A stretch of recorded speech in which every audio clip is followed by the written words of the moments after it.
welcome to another exciting episode of Words About Books. Today we're going to be talking about Beyond the Galaxy, the Krad versus Teku, or the war between Krad and Teku. I remember the name of the book. This is initially one recording session that has been split into two parts. So if you haven't checked out part one yet, please do so. And I'm just going to pick up right where we left off. I am Ben, he is Nate, and here we go. All right, now that we've had the peak, let's go to Blue Pearl, and I note that after we mentioned J. Key, we just stopped putting the author.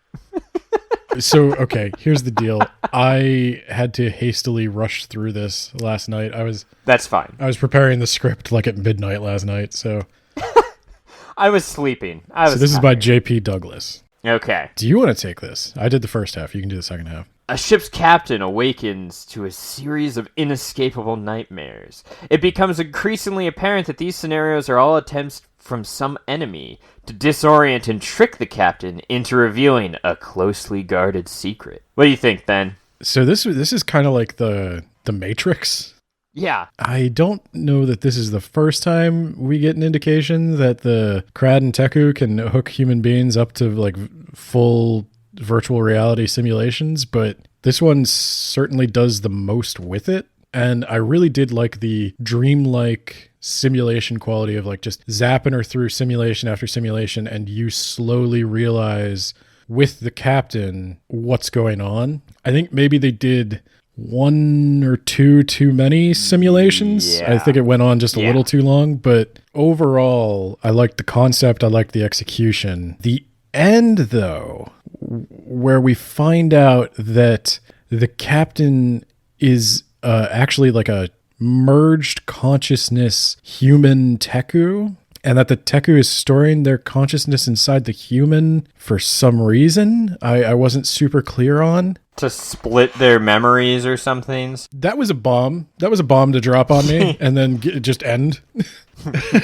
Yeah. It's an interesting idea, and it's an idea I like, but it's not explored, and I almost wonder if it would have been better to just not mention it, because I was like, what? No, you can't just end on that note. That was like ending on a cliffhanger. That like, oh, and what did it? What information did it extract? The location of Earth? Are we supposed to believe that this is the first time? I didn't know that either. Was that what that was supposed to be? I didn't know. I honestly don't know. I didn't know the implication of what was given, and I guess it could have been that, which would make it different. It would make the ending a lot more impactful, but I don't know. I feel like they should have just explicitly spelled that out for my stupid ass, because I didn't know, and I was just like, okay, I don't know what the implications of any of this are. They mentioned the location of where she was coming from in like being in the Virgo cluster or something like that, but I don't know enough about astronomy to... I believe it's astrology. It's not. Are you a Virgo? I'm an Aquarius. Oh, well, that's why you wouldn't get it, man. So yeah, that's kind of all I have to say about Blue Pearl. Yeah, it's kind of it too. I didn't know the implications of anything, including when the Teku was like, they were a fool to let me inside of their systems. Ha ha ha, the end. Well, they didn't let you. Okay, you came in and you started punching people. No, they let her in at the end. That was part of the deal. Oh. I'll give you the coordinates, and you let me into your system so I don't die. And same with the captain. No bad. And then the Krad was like, all right, I let you in. And the Teku was like, what a fool. I'm like, okay, are you going to destroy them from within? Like, what are you going to do? This is the first story that ends with a virus that's going to destroy the Krad, of which there is more than one. Yes. The Krad, so I don't know if the implication is that the Krad are done, but I don't know. Okay. Plain people. A boy is raised in an oppressive religious culture, yearns for freedom as an alien spaceship hovers overhead. His curiosity is piqued when an alien device crashes into his farm. I like how your talking point is plain story ? Yeah, that's kind of how it is. Yeah, plain people, plain story. It's some Amish people talking to each other, and the son yearns for freedom, and at the end he leaves to go to the big city of Seattle, I assume in the year 2020 when everyone's being harvested. I liked it. I could see it being in another anthology outside of this one. I'm going to say... so there's not much I can say. This is about one where I'd give the story a B, and I'd give its contribution to the anthology probably a D. This is a thumbs in the middle for me. Yeah. I like how we're using different rating scales. Yeah. It's not bad, but it's like, it didn't really do anything for me. And I think part of this is maybe that the space monster story with Jay Key kind of like after that, I just felt like, all right, what's gonna top that? Oh, nothing. This story's a little...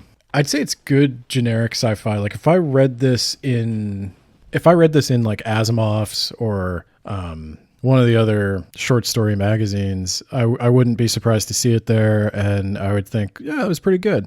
There's a lot of good writing here.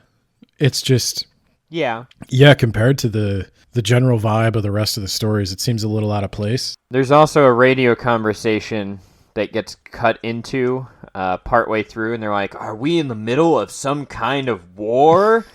And I would also like to know that, because the title is Beyond the Galaxy, the war between the Teku and Krad, and I only saw the war in like one story so far, and I still don't know if there is an active war going on. This is one thing I didn't like about the radio conversation. It made me wonder if they knew about each other's stories. In At Dawn, we have the crash. In the Nirvana, we have the crash. And in Plain People, we have the crash. And the other two describe pretty horrific conditions for the people in the ship. This one... Was this supposed to be the same thing? I thought just like parts of another ship blew apart or something. That's what I thought. I did not get that. Because it doesn't, again, okay, you're about to describe it, but it doesn't jive in my mind as being the same crash. We know that there is a crash that happens in 2020. This is 2020. How many crashes happened? I don't know. Maybe I figured maybe just parts of the ship fell I'm gonna off, go ahead and start the Beyond the Galaxy wiki, where me and other Beyond the Galaxy lore theorists can exchange our ideas. And none of the authors are allowed to edit. That would be cheating. We have to piece this together on our own. Or we just have to interview every author, and then we can source ourselves. Yeah. So this was supposed to be that crash. I guess that's my headcanon. I don't know. Huh. I don't know what that does for the story. Well, let's talk about another story. Oh, God. Fading Apex by M.E. Myriad. I'm going to do this one without the use of your description, because your description is very similar to mine in the sense that we have no clue what's going on. All right. So... So there's a Teku ship, I think, and it's taking people based on their genes. And the main character of the story, she doesn't have the right genes, but her dad does. And her dad would have to stay behind on a dying planet, which isn't actually dying, but they don't know that. And she tries to get into the Teku ship, but it doesn't work. Obviously, she doesn't have the genes. And then some Asian woman appears out of nowhere and gives her a thing. She gives her Excalibur, and Excalibur it transforms into various different things, like a bomb and a helicopter throughout the story, for some reason. And then she goes back to her apartment and meets up with a kid, Roscoe, whose mom left without him, and who sleeps in the hall. And then she tries to find her dad, and her dad isn't there, so she thinks her dad was, like, kidnapped to the ship or something. And somehow she makes her way onto the ship, but it's a Krad ship, I think, and he's in a pod, and also Roscoe is in a pod, and she saves them, and then they walk home from the Krad ship somehow, but Roscoe is like, nah, I want to go with my mom after all, even though he really should have been a lot more distrustful of these aliens after he was put in a pod. And then she and her dad have a tearful reunion, and it's all very nice, but what in the is going on? Is this, like, how her child mind perceives all of this? I don't know.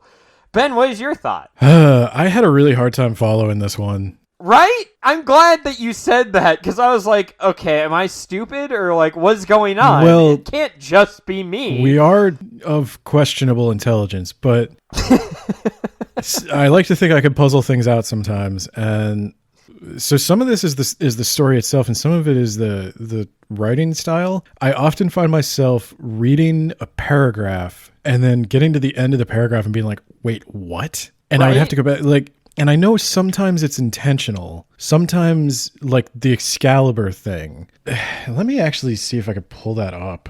The woman says to the girl, "But I promise you, there's always another way, a better way." And she slipped something small and cool into Mara's hand. The something, it turned out, was Excalibur. Mara took it from her, which was probably mistake number one. It didn't make sense to her that a moment ago it had been a small, smooth river rock, and now it was Excalibur. That was one of those sentences where I was like, I know Mara is supposed to be disoriented and I'm supposed to be sharing her disorientation, but like, it was a little too effective at disorienting me. Like, I was like, what were the words I just read?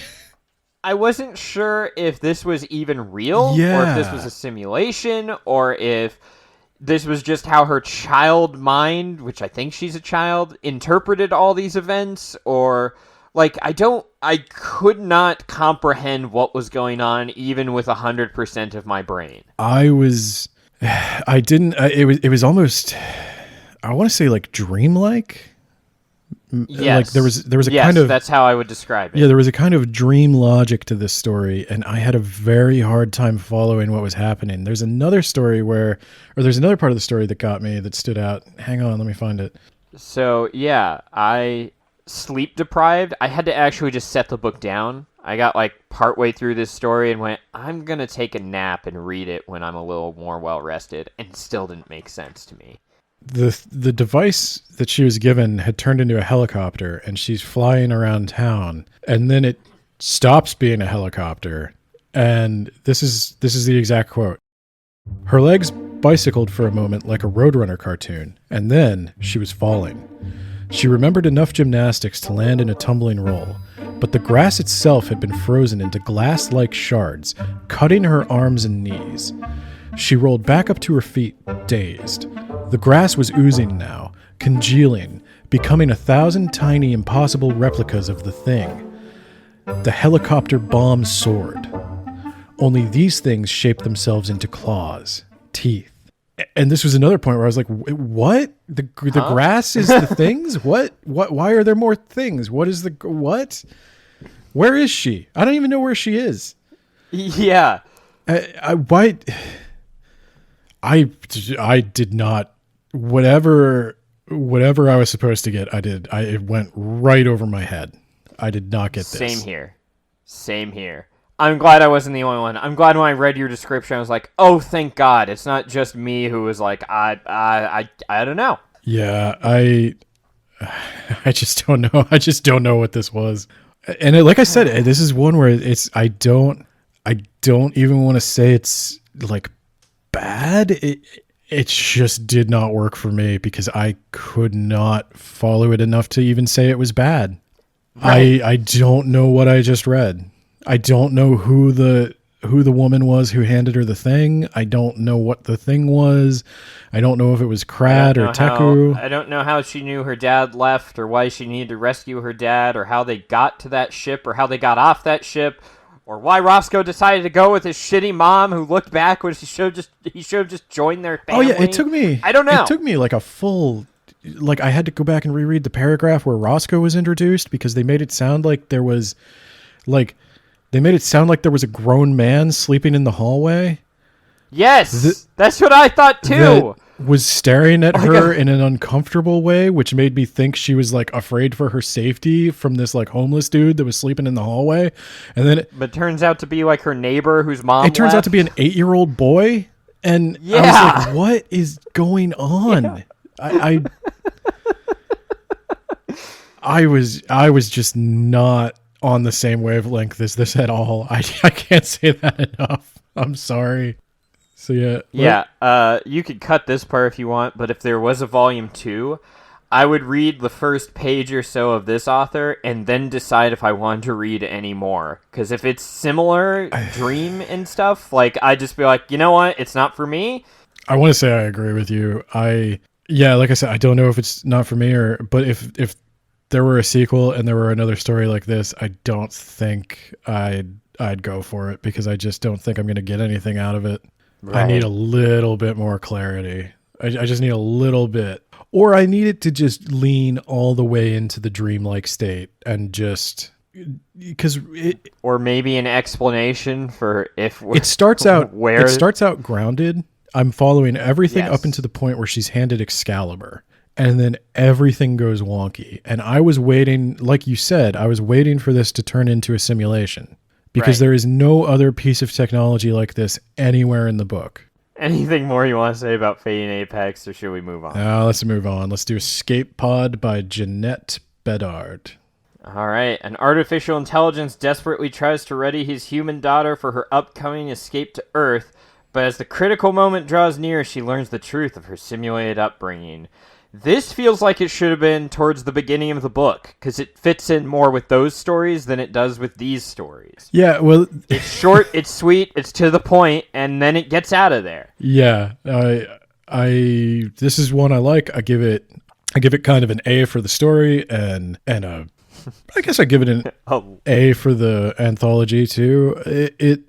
I don't think I'd do that, because I don't know. Is this Krad? Is this Teku? You're right. It might be like a B or a C even, because this also introduces one, like, this ship is not a Krad or a Teku. Oh, it isn't? That was my understanding of it, because it doesn't seem to have a core. It seems to be more robotic. Like, it's an AI. It's a ship that, it seems more to me like the ship that the cyborg took down to the planet in the first story. Okay. I guess I could see that. Basically, this human girl is being raised in a pod in a simulation, and the ship is pretending to be her dad and trying to teach her all the skills that she's going to need to survive. The final of which would be hang gliding, because it's going to jettison her from an escape pod that behaves largely like a hang glider before the ship crashes and dies itself. I'm going to suggest something too. I guess that AI is learning to be more human, because it cared enough to try to save this. It's learning empathy. Person? Yeah. I mean, it has feelings and emotions. I'm going to suggest something that would, like, we always give each book like one conceit. Like, they get one thing we just have to accept. The one thing we just have to accept in all of these stories is that escape pod technology is terrible.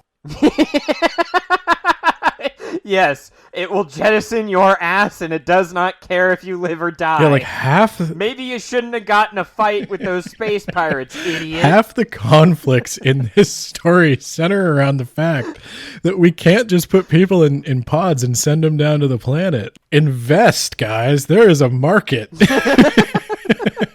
But yeah, I liked it. It was cute. It was a good story. Yeah, it wasn't bad. Like I said, it was short to the point, got in, got out, didn't waste your time. It was very tight. I respect that. And I unfortunately, it leaves me with not a lot to say about it. I'd recommend reading it. Yeah, there's not a lot to say about it, but I would recommend people read it if it's good writing. Picked up this anthology. Yeah.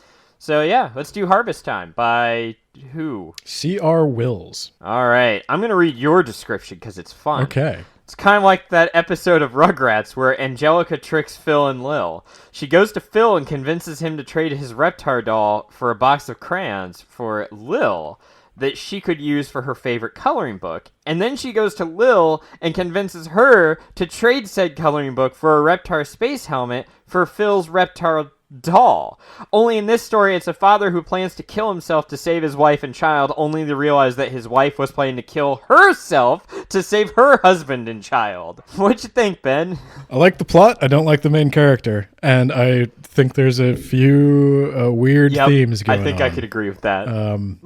I want to, I guess I'm going to go here. I don't like Sam.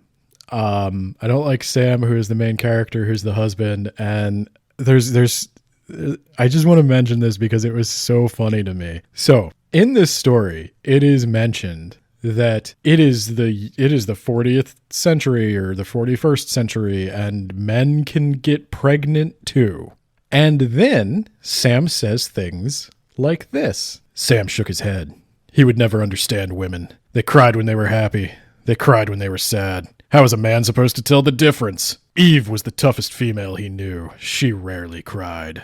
Sam banged on the glass with his fists. Sam's fists were bleeding. Oh, like, okay, men can get pregnant too, but they haven't quite cracked the cry when you're happy code. Like, dude, I'm not even gonna lie to you. I was watching Godzilla vs. Kong yesterday, and there's a moment where King Kong has this axe, right? And it's made of Godzilla scales, which is amazing. And then Jakey, I know you're listening, and you know what I'm talking about because I know you like kaiju. So he's going to swing this axe down, right? But it lost its charge, and he's trying to fight Mechagodzilla. And Godzilla sees that King Kong is trying to help him, and Godzilla shoots his nuclear atomic breath to charge the axe, and then King Kong swings the axe down into Mechagodzilla. Tears, Nate. Tears were streaming down my face. I feel like this is an opportunity to borrow from Red Letter Media, and just like that whole thing right there, you just gradually fade it away and then fade in sad music or bored music as my eyes just glaze over. Oh my God. Tears were streaming down my face. The beauty of the relationship between giant ape and giant alligator stegosaurus. It's just, you need it. You need it in your life, man.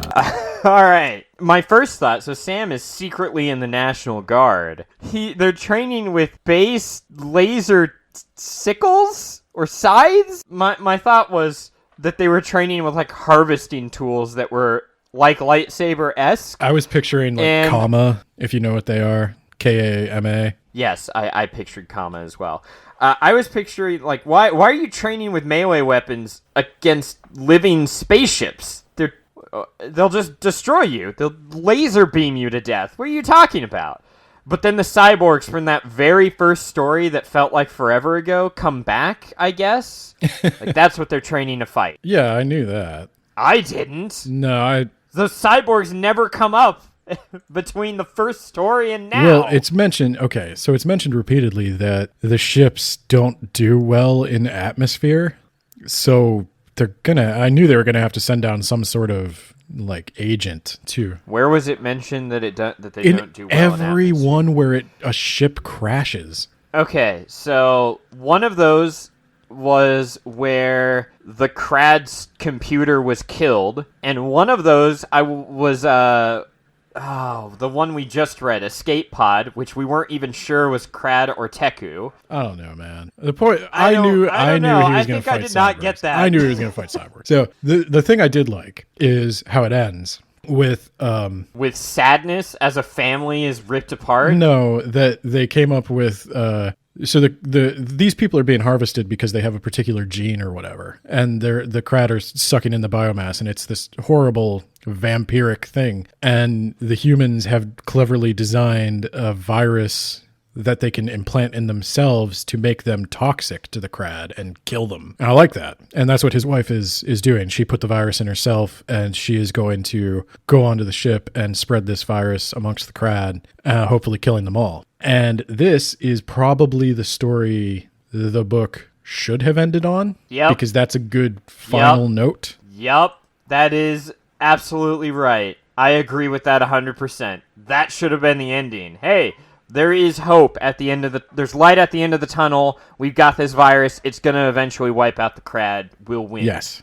Cool. Done. It would have been a good ending. Like, it would have been a good ending whether or not you want to do a sequel. It leaves it open for a sequel because I'm sure there's going to be some way that they can defend themselves against this. But if you don't want to do a sequel, it also ends on a hopeful note. Instead, The New Resistance. By G.P. Black. Oh, God. So, we both have kind of a similar description, Ben. Do you want me to read yours? Yeah, go ahead and read mine. Yours is, the Resistance is bad, actually. Nate, you're going to have to do the heavy lifting on this one. I didn't know what was going on at all. This is... my eyes glazed over. I was like, you know what? It's not working. I'm not going to be able to finish this. I can't possibly care any harder than I do right now. So I'll tell you what, this one, like, I feel like there's a good comic book script or a good movie script in here. It was a little too action heavy, a little too fast. And by that, I mean, it suffered immensely from explaining action sequences that my eyes just glazed over. They go on way too long. I don't know. Yep. It is not... Yep. To me, maybe this is an unpopular opinion. To me, I don't enjoy long descriptions of fights.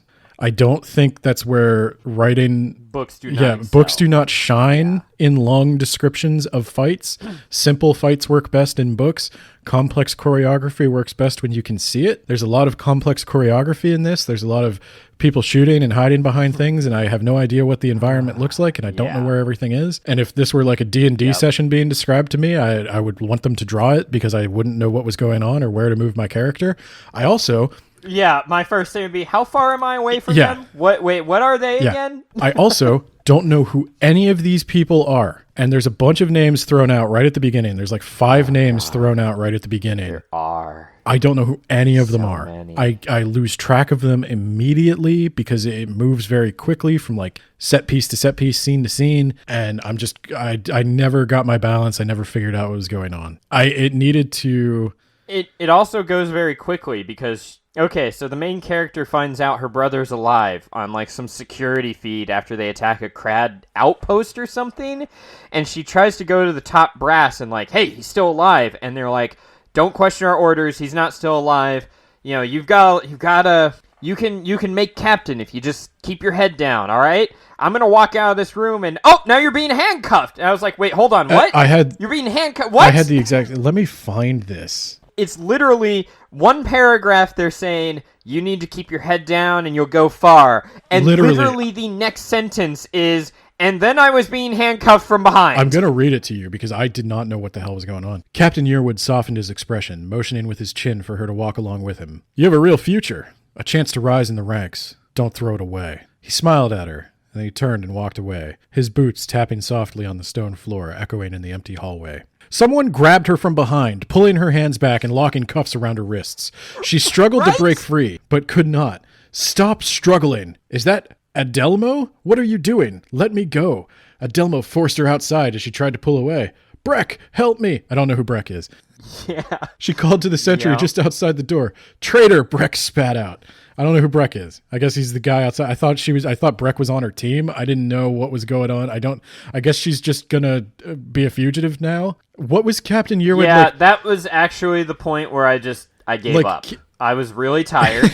Captain Yearwood. I was like, Captain Yearwood seems to be in charge here. And he literally just said, you have a real future. And then in the next sentence, she's arrested. And it's like, Yearwood, what?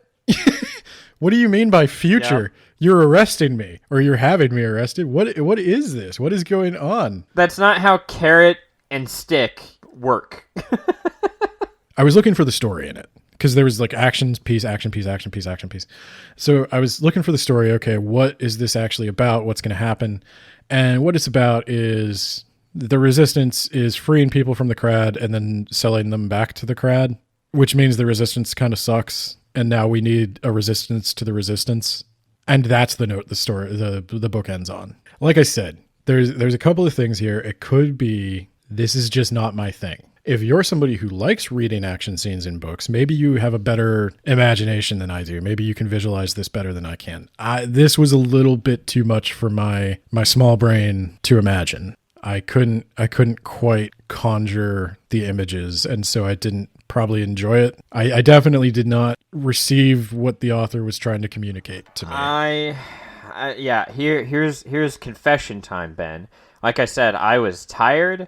I started reading. I got to the point where she was handcuffed, like literally seconds later, and I went, what the hell? And I tried, and then I started going into skim mode, and it still didn't work, and I looked, and I'm like, there's like 15 more pages left, and I just was like, I'm gonna go to the end, I guess. Like, I cannot. So I'll tell you, I read Blue Pearl, Plain People, Fading Apex, Escape Pod, Harvest Time, and The New Resistance in one session. And Fading Apex was one I really had to force myself to read. And I did force myself to read The New Resistance, but it was somewhat, my review of it is going to be somewhat harmed by the fact that I probably would have put it down after the first couple of pages if it wasn't for this podcast. So, like, I saw this and went, yeah, we're not doing another weird and disorienting one again. Later. I knew this wasn't for me as soon as I picked it up, so it just didn't work for me. Didn't work for me. That's all I can say. And it's kind of like Fading Apex. Maybe it's a me problem. My brain doesn't imagine things this way. All right, and that's the downer ending that we're going to leave the podcast on too. Okay, so overall, now that we've gone through them all, have I sold you on a part 2? Again, I would read some of part 2. I would give some a chance, but maybe put down if I didn't like it. I'd give them all a chance. But yeah, there are some that I think are not for me. One of the things I do like about this, though, is that I think it's inevitable when you do an anthology like this that some of the stories are not going to be for everyone. And I do think it's interesting that we largely agreed on which ones weren't for us, because I don't know if it's obvious to people listening to the podcast, but we do not have the same tastes in books. Darn. But I did like how they came together to make a setting, and there are very different takes on that setting in this book. There are some samey stories. There are a lot of like... And then that human was also eaten by the robot. Well, I was going to say there's a lot of human being abandoned on planet stories. Or human being turned into slurry to feed robot stories. That reveal can only happen so many times and be surprising. Oh no, I didn't know that. That was why that one story, the Nirvana, the beginning didn't work because it was just like, oh yeah, you can go to this happy place where everyone is happy and nothing bad ever happens. It's like, okay, yep, I know exactly what's going on. Well, to here. be fair, that robot's eating people. To be fair, no matter what book I open, if there's ever like a select few can go to Utopia, oh, this is eugenics. Yeah, select few can go to Utopia, and they'll send you messages. Yeah, this is genocide. That are the generic things. that's it's never Utopia. I'll tell you right now, it's never Utopia. If somebody promises you Utopia, they're going to eat you. They're literally going to eat you. All right. Any other closing thoughts, or should we plug next month's book? Next month, we are going to read the book that we were going to read for this month, but Ben bit off way more than he could chew, and I wasn't around to pick up his slack. So we're going to read Promise of Blood by Brian McClellan, which was our plan to do this month. And we'll get around to reading Something Wicked This Way Comes probably later in the year, I think. Yep. Yeah, as always, you can check us out on Twitter at WABpod. You can do other things with your life. I totally blanked. I'm sorry. There's buy us a coffee or buy me some baby formula on buymeacoffee.com/WABpod. Yes. You can also check out our blog for additional show notes and commentary, blog.wordsaboutbooks.ninja. Has been updated recently. I did finally get some of those things edited, despite Nate not being around to pick up my slack. I did finally manage to edit his blog post. I'm in a time crunch, so I've got to head out. Okay. Get out. Bye. Bye.